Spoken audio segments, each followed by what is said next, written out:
ये कभी भी जो लाइन है, ये जो घुटने का पॉइंट है, इसको छेड़खानी करेंगे तो पैंट जब प्रेस करेंगे, पहली बात तो प्रेस करने के टाइम पे ही आपको अपना फॉल्ट जो है वो समझ में आ जाएगा कि कहां पे गलती हुई है।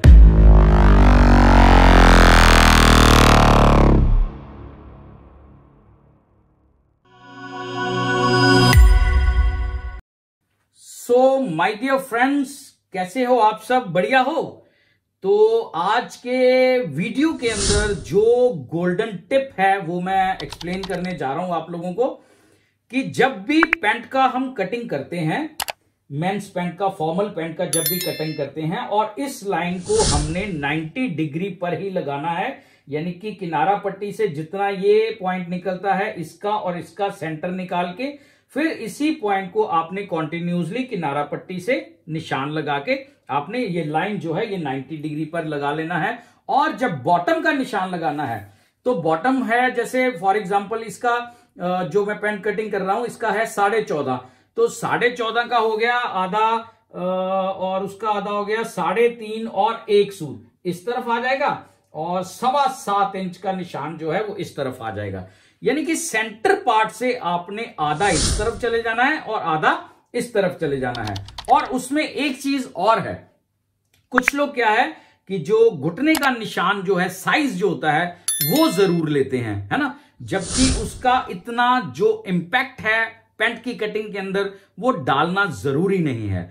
लेकिन हां, अगर पैंट जो है वो बेल बॉटम है या बूट कट है तो उसमें नी का जो घुटने का निशान है वो साइज लेना पड़ जाता है कि ऊपर से कितना रखना है ताकि उसकी फॉल जो है नीचे उस हिसाब से शेप बना दी जाए। अदरवाइज अगर फॉर्मल पैंट है तो इसमें जो घुटने का निशान है, नी का पॉइंट है, इसको निशान को लगाने का कोई जरूरत नहीं है। मैं आपको एग्जांपल के तौर पे बताता हूं। सपोज उसका जो घुटने का निशान है इसका जो मैं अगर साइज के हिसाब से अगर चलूं तो मान लो 18 इंच है, तो 18 इंच का हो गया आधा 9 और 9 का आधा हो गया 4.5 और 4.5 इस तरफ आ गया, 4.5 इस तरफ आ गया। उसमें क्या है कि जब मैं शेप बनाऊंगा शेप पट्टी के साथ तो मुझे इस निशान के साथ मिला के फिर इस निशान के साथ जो है वो बराबर बिठाना पड़ेगा। मैं आपको एग्जांपल के तौर पे बता देता हूं। ये देखो, जैसे मैं यहां पर इस निशान को इधर लगा देता हूं, नीचे बॉटम वाला निशान आउटर हो गया। ये शेप पट्टी इसीलिए बना हुआ है ताकि कपड़े की फॉल के हिसाब से हम चले, है ना। तो ये जो है हमारा साइज गड़बड़ हो जाएगा। कई बार क्या है 20 भी ले लेते हैं लोग और कई बार कम भी ले लेते हैं। तो कम में क्या है, कम में केवल सपोज जैसे मैं इसका 18 रखा है, मान लो इसका 16 है तो 4 इंच का निशान यहां पे आ जाएगा। तो फिर ये देखो ये फिर भी आउट हो गया बॉटम के हिसाब से। इसका बॉटम कम नहीं है ना, ये नैरो पैंट नहीं है कि हम बॉटम जो है इसका छोटा रखेंगे, उसकी रिक्वायरमेंट है। जैसे बॉटम इसका 14.5 है तो 14.5 का बॉटम का निशान पहले लगेगा, घुटने का निशान पहले नहीं लगेगा। वो किस तरह से लगेगा, वो हमारा जो शेप पट्टी है उसकी फॉल के हिसाब से बॉटम को टच करते हुए यहां पर इस लाइन को कंटिन्यू इस तरह से लगा दिया जाएगा।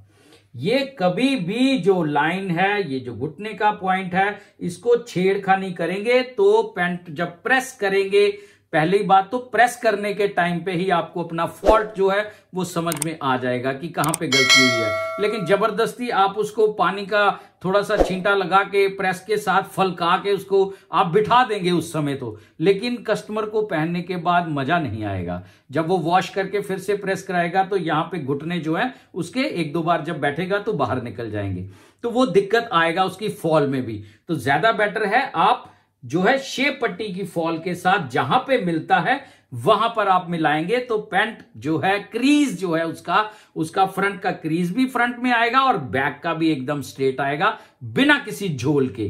क्लियर? और नीचे का जो लाइन होता है ये कभी भी सीधा नहीं कंटिन्यू लगता, ये हमेशा और हमेशा 2 सूत बाहर, यानी कि कई बार 1 सूत, कई बार 1.5 सूत, इतना ज्यादा जो बड़ा है एक्स्ट्रा इस तरह का कटिंग वो कभी मत करना, क्योंकि जब तुरपाई करेगा इसको बिठाने के लिए ऊपर, जब फोल्ड करेगा तो ये बड़ा हो जाएगा, है ना। उससे क्या है कि उसकी जो नीचे जो आप फोल्ड करोगे ना तो वो प्रॉपर तरीके से नहीं बैठ पाएगा।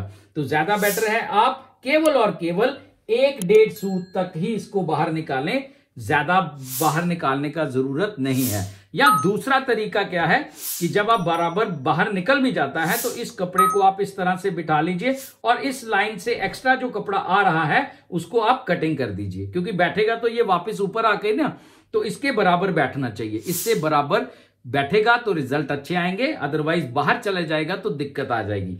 और दूसरा सबसे इंपॉर्टेंट चीज ये है कि जब शेप पट्टी का हमने ये वाला साइड यूज किया है इस लाइन को लगाने के लिए, तो ये वाला जो लाइन है इसको हम इस तरफ से कभी नहीं लगाएंगे। ये देखिए, इस तरफ से कभी नहीं लगाएंगे।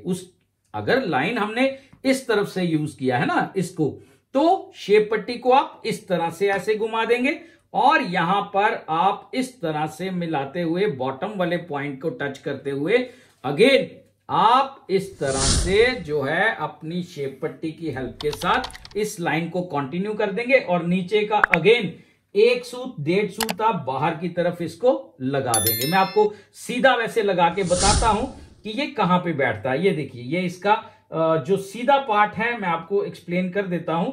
ये देखो, ये शायद आपको हल्का सा दिख रहा होगा, मैं फिर भी आपको हल्का सा लाइन जो है वो लगा के बता देता हूं। ये देखिए, ये अप्रोक्सीमेटली 1.5 सूत तक बाहर निकल आया है। इससे ज्यादा मत निकालना, नहीं तो मैंने बताया है दिक्कत आ जाएगा।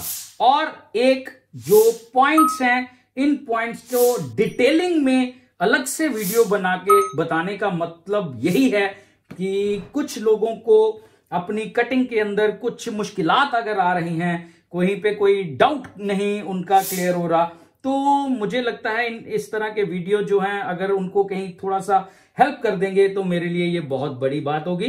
तो आज के लिए मुझे लगता है ये गोल्डन टिप आपको मिल चुका है। तो आज के लिए बस इतना ही। और हाँ, वीडियो को लाइक जरूर करते हुए जाना यार, अगर कुछ सीखने को मिला है ना तो लाइक जरूर कर दिया करो। और चैनल पर नए हो तो चैनल को सब्सक्राइब कर देना, क्योंकि इसी तरह के वीडियो इस चैनल के ऊपर आते रहेंगे। और कमेंट में अपनी राय दे सकते हैं, अगर आपको डाउट है कोई वो भी लिख सकते हैं, मैं उसका रिप्लाई जरूर करूंगा। और ठीक है, फिर मिलते हैं बहुत जल्द किसी अगले नए वीडियो में। तब तक दीजिए मुझे इजाजत।